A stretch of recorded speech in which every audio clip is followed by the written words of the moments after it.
So guys, mag-apply muna tayo ng sunblock, ay sunscreen. Kasi parang dito ng init.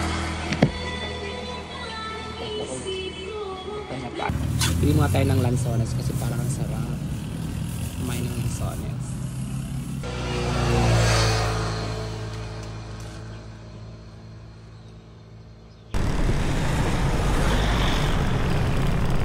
So guys, imposible na talaga na mahabol natin yung time. So chill ride na lang talaga tayo dito guys. Kain muna tayo dito sa may so thank you. Hello guys, ginabi na po tayo. Pagkas lang ako tapos hindi naman tayo mag-drive.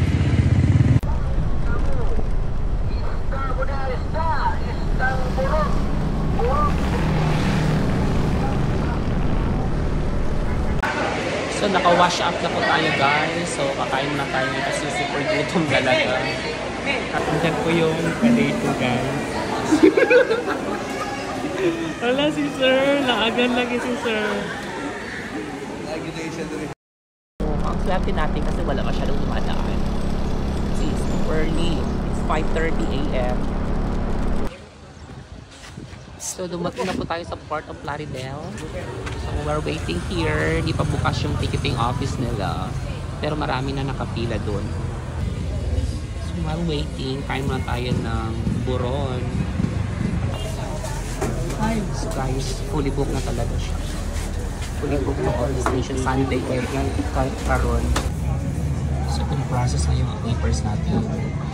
The chance passenger pa rin tayo. Inasikaso dun sa loob yung ticket natin. Hindi rin mag-bite sa motor naman. Ay, okay. Grabe naka-hassle guys. Waiting pa rin ako sa ticket ko ang tagal. Sabi ka init dito. Tapos yung ticket ko doon pa ako napat mo. Ay, nakastress. Mutana ko. Wala na pa kulang ani sir. Kompleto na rin siya. Terminal fee. Kani siyang terminal fee? Dili sa bayad is motor. Kini terminal fee mo ani. Asa ko magkuha na siya? Wala na. Ay gamay nga kuan, gamay nga kit pasun ka na binting. Ate, sige salamat sir. So kulang na lang ako ng terminal fee. So sa motor pala yung kanina ito. So mga more than 2,000 talaga ang magastos. So secured na po yung ating ticket sa motor and sa akin. So waiting lang tayo sa boarding. Pero marami pa yung nakapila doon. Chance passengers. So at least tapos na tayo traffic kanina. Papasok na po tayo guys. Medyo traffic pa. So ang sasakyan natin na ferry is like Ferry 11. This is it.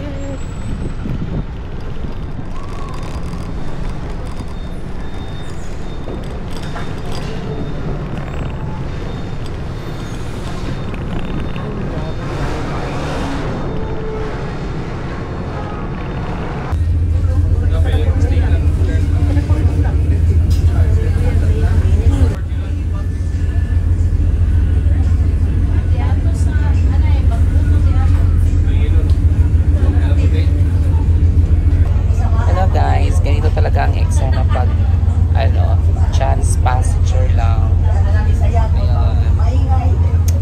So mga 6 PM ang estimated time of arrival namin sa Larena, Siquijor.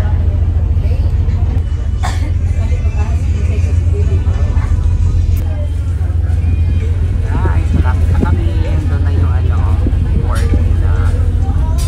Hello guys, so dumating na po tayo sa Siquijor. So I'm going to travel San Juan tayo pupunta.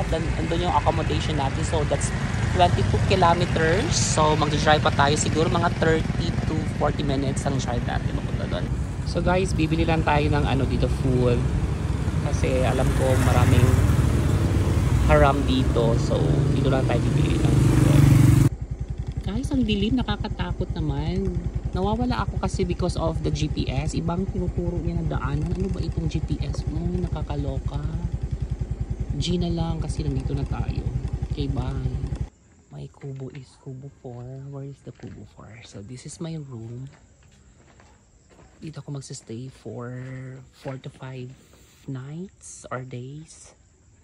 Let's see. So, andun pa yung susi kay kuya. Wait na lang natin guys. So, pagod talaga. At least may wifi sila. So, dito na yung key natin. This is my room. So, tingnan natin saan dito ang switch. Ay, saan dito? Mali. Okay, this one. So, this is my room. Yay, ang ganda. So, good for 2 siya. Pero, mag-isa lang ako. So, maghahanap tayo ng kasama. Char lang. So, ito po yung room natin, guys. Diba? Ang ganda. Diba? So, I'm going to spend my next 4 to 5 days here. So, relax muna tayo, guys. Okay, bye.